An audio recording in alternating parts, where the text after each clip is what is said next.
and it kind of cuts you guys out. I don't know if you wanted to just sit in the audience for this session or not, so you can actually see some of the slides. And if you guys want to make a little mini semicircle, that's fine too. That's not gonna work, honey. You're gonna have to hold it.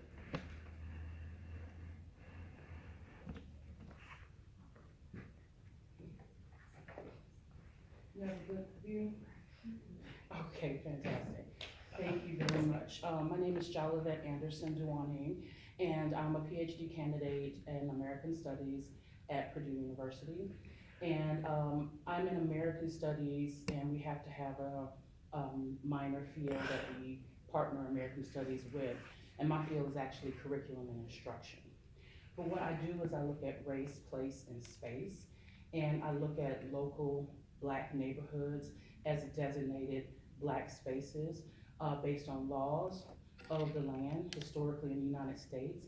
And I also have a transnational element or component to my research where I look at Black spaces in other parts of the world. And for this particular time frame of my research, because I have a career path worth of research, I'm looking at Black spaces in London, so in England. And the title of my presentation today is Louisiana to London, Hollywood to Hackney Neighborhoods.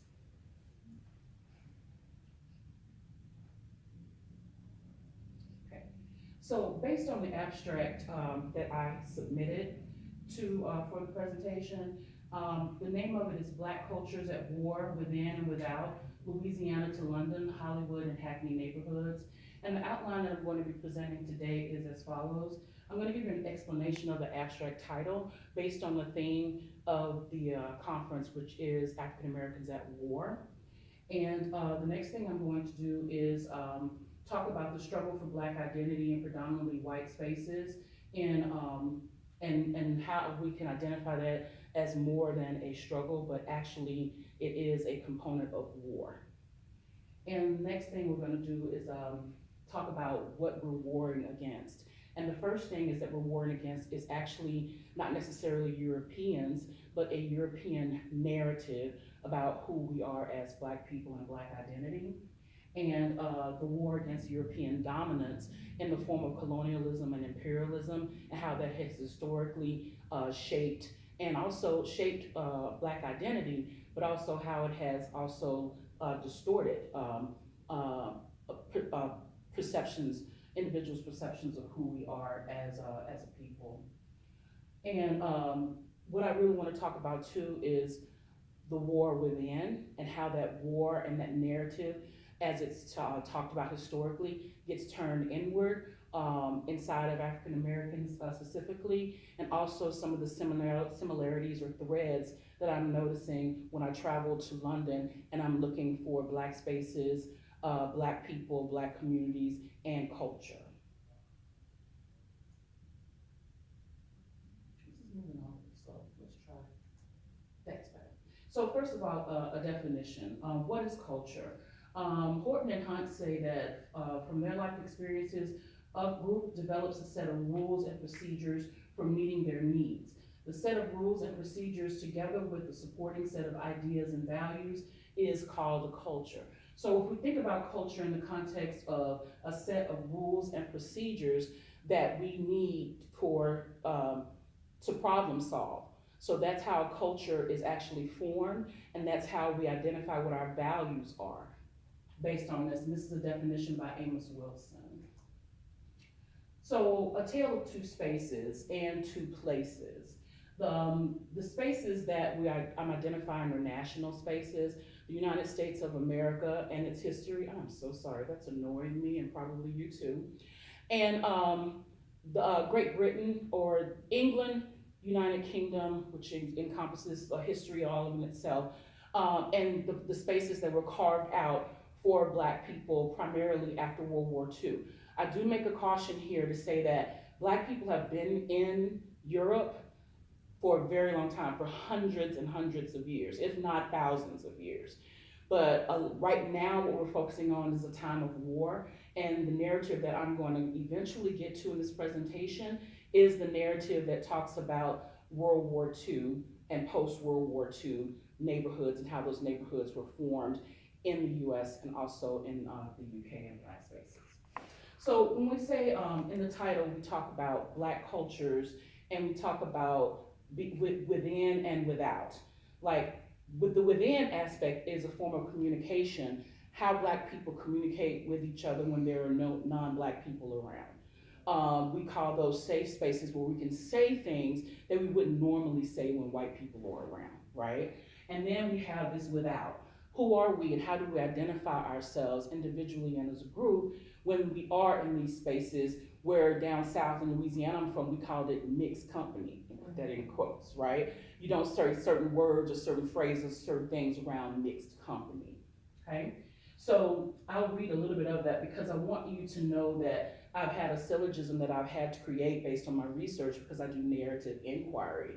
And in narrative inquiry, what I'm looking at is ethnographic storytelling because I found some documents that when my grandmother passed away in 1986, my mother saved all of her belongings.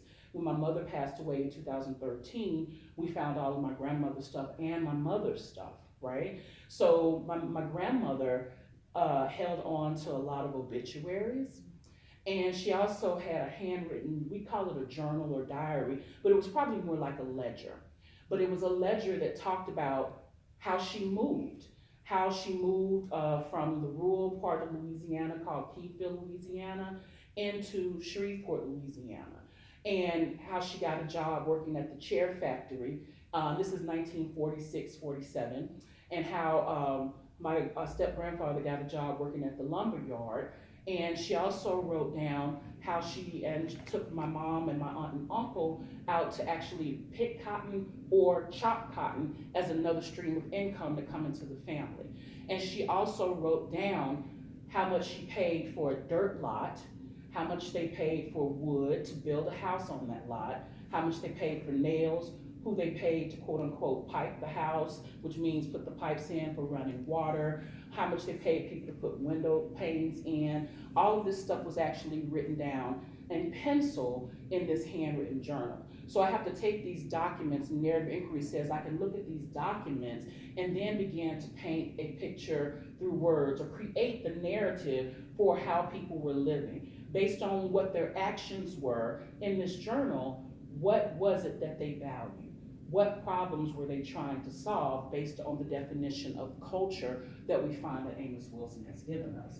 So the syllogism that I've created is called the progenic voice. So when we think about the word progeny, when I'm doing all this research and I'm finding all these old documents from family history, I found it very difficult to disconnect from that because it is my story as a as blood relatives. So I said, well, I am the progeny of all of this patience that it took to save this money, to buy this lumber, and then build this house. And I grew up, she babysat us in that house, so I have memories of the home. My parents got married and moved 2 or 3 doors down from that house and had their own home on that same street. So my mother moved on that street when she was 9, and she died when she was 73, still living on that same street. So that whole history from 1949 all the way up to 2013 is the time that my mother spent living on the same street and being a part of the Hollywood community. So I'm a part of that story and disconnecting myself from it. So I said, well, this is a progenic voice, right? I am the progeny. They were thinking about me and how they wanted to be landowners so they could pass something down to me, even though they didn't know if I'd ever be born or not. So this whole notion of what it means to be a human being and to plan and to think about the future was present. So I say that I was present. So when I write, instead of saying they, he, or she, I say we. And I try to move from there. It's a struggle, creating that narrative, writing in that way. So y'all lift up some positive energy for me that I get that one right, okay? So we talk about the progenic voice. And so that's the within. And the without is, once again, how do we deal with ourselves individually and collectively when there are things that we consider valuable or sacred but we don't necessarily talk about them around quote unquote mixed company. Okay. The war. We're talking about African Americans in time of war. And to me, what that means is we're talking about Black culture wars and the wars and the tensions that exist inside of Black people from America, recent immigrants from other parts of the world that come into America, and the tensions that exist. We're also talking about when I, as an African American, travel to other places and I want to learn about what Black people are doing. There are tensions there because there are these preconceived notions about, and justifiably so, about who I am as a Black American and how I've been trained to think and what I've been conditioned to believe. One of the criticisms, constructive criticisms that I received is Black Americans tend to think that they're the only ones that were enslaved because they don't know that slavery happened in the Caribbean. It happened, it happened in the UK, so forth and so on. So the whole narrative about descended from slaves gets lost when people immigrate to this country and we say that, okay, there's another thought pattern going on when we say you don't understand the history because of enslavement and African Americans, because my family's been here since documented that we found since 1823. And so we're talking about almost 200 years of history in North Louisiana alone, and trying to find with the connection to South Carolina, which one of the documents says one person came from that started this whole branch of the family in North Louisiana. But if I take that history, and that history is looked at as part of being an enslaved person and free persons of color, then that story is not often told. So they hear about the negative things that go on with Black Americans, but the fact that my grandmother had 3 or 4 jobs, saved up money to buy the lot, the patience and endurance required to do that, those stories are not often heard about the Black American experience. It automatically goes to something negative. So we have misconceptions and they have misconceptions, whether there are people that immigrate into the US who identify as Black but don't want to be called African American, right? Because they don't want to be associated with that particular trajectory of what it means to be an African American in the United States of America. Okay. When I take these off, I can't see. I don't know what I was seeing. Okay. So the battle is against a narrative, right? The war. The war that I'm talking about is Black culture wars, and they're within and they're without, and it's a battle against first a narrative, and that narrative goes back 200,000 years to the beginning of what we call man walking upright in the works of Cheikh Anta Diop, who talks about the migration of Black Africans in Egypt, from Egypt to other parts of the African continent going west. And then Ivan Van Sertima's work, where he talked about how Black people populated the land before there was a Europe, before there was an Asia, before anything was called America. You had these people that migrated to different parts of the world. And they, over time, people change. So there's only one race of folk. There's a human race. But we have these phenotype differences, skin color differences, eye color differences, because of the history that we could not control, which was people migrated and the earth was doing what it did with the ice, the ice age and so forth and so on. But human beings have been here and we don't have that history, some of that history recorded, right? And so we're warring against a narrative, because one of the things that Van Sertima talks about is, it is we, the people who come to conferences and write papers and write books, the scholars, who got us into this narrative. And that possibly came from them having their prejudicial views about the continent of Africa and the people there. And they wrote the books.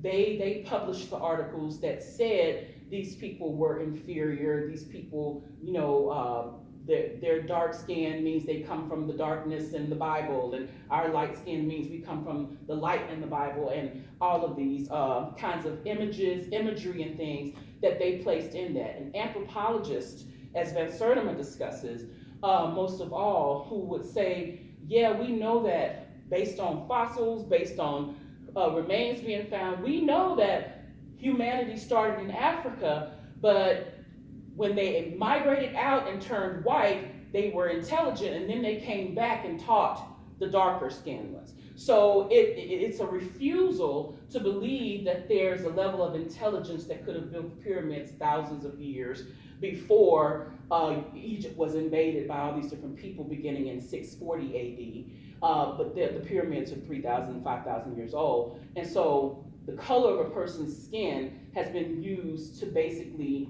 belittle people. And we war constantly against that narrative still today. So that's one of the culture wars that we fight against. Yeah, the notion that man began in Africa, Homo sapiens, sapiens, we got that covered.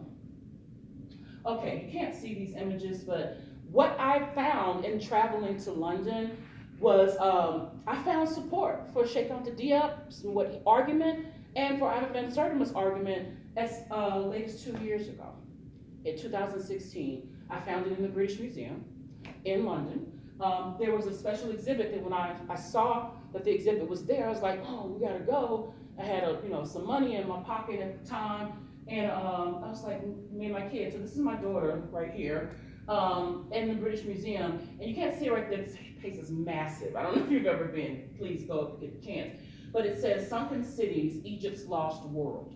So there's an exhibit where these people found an underground city, and they've been pulling stuff up out of the ocean, sea, whatever, for the last few years. And they put some of it on display. We could not take pictures of it. So you go through there and you see, the videos of them diving and pulling out colossal heads with cranes and all kinds of things. But when you travel through the exhibit, you walk through and you begin to read, it begins to tell you about Heraclion, the city that has actually submerged, and then they found documents that corroborate that this city did exist, and nobody knew what happened to it. Well, it flooded. Something happened and it flooded. So it talks about, let me give you a story. When I majored in undergrad, in theater, at Louisiana Tech University, our textbook said that theater began in 500 BC with the Dionysus festivals, Greek festivals. And so when we were going through this museum exhibit at the British Museum, it stated clearly that the Dionysus festivals were a copy of the Osiris festivals. And Osiris is the same as Osar, the Isis-Osiris myth.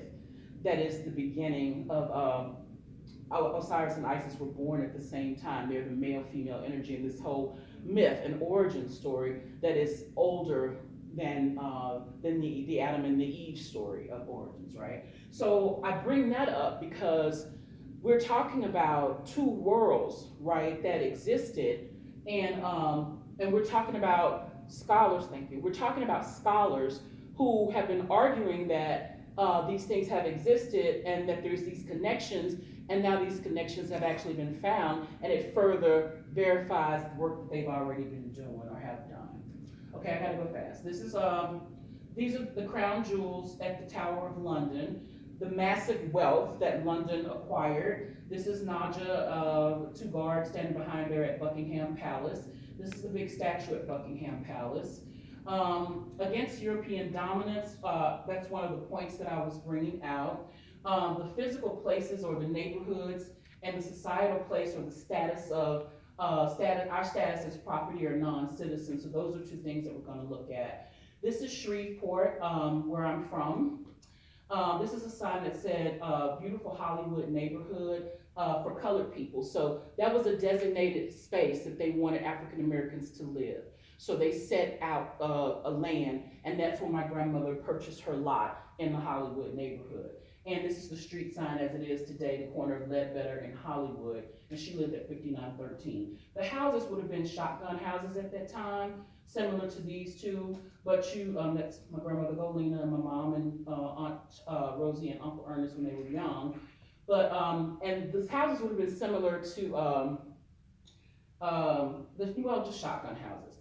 Now, we're moving to Hackney real quick. Hackney, people came from the Caribbean. This is just an example of sugarcane and being harvested in the Caribbean. And a lot of folks came on the Windrush ship after World War II to help rebuild because London got bombed really bad. And there's a big controversy going on right now because some of the people left and they're not able to come back in because they threw all their documents away.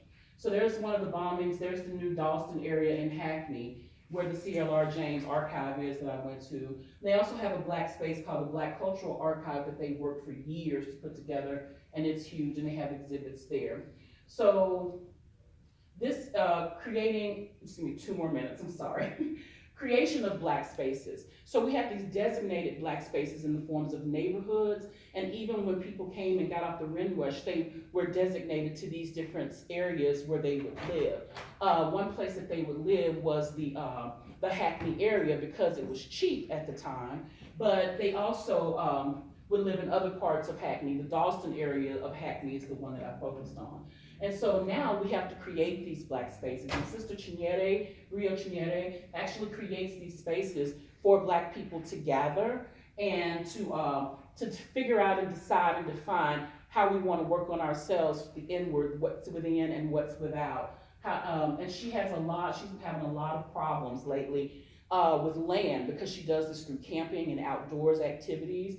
And when she makes her bookings and all that of the land, when they find out it's a black group, they start doing all kinds of stuff to try to discourage the groups from meeting there. But this is Chi, and she's a beautiful human being, and the work that she's doing through storytelling and getting black people back to nature and so forth and so on is her way of creating these African American or these black or African spaces. She calls them melanin rich people, and to create these spaces for us to think about who we are and to reevaluate, to talk about the narrative from 200,000 years ago and figure out what that means for us today, where we have a safe space where we can say anything that we want to and not worry about being totally misunderstood by people who are non-black.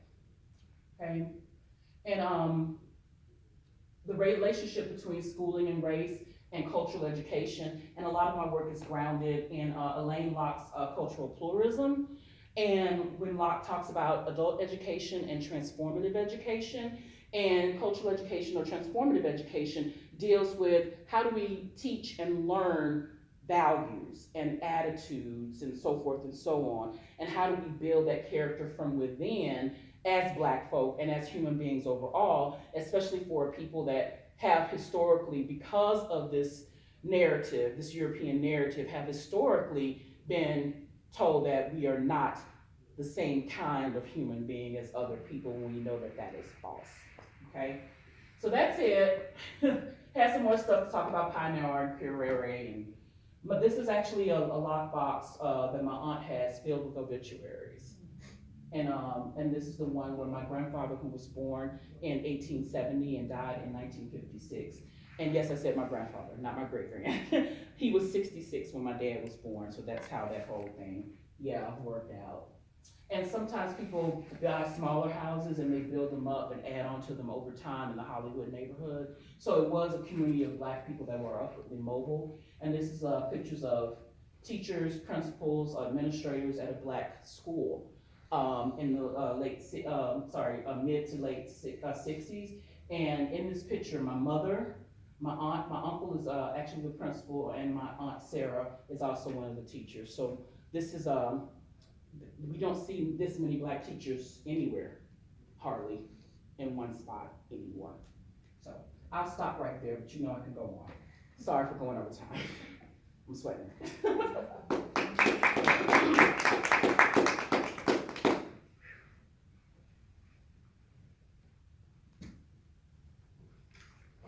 it off. I'm pretty sure it didn't capture it.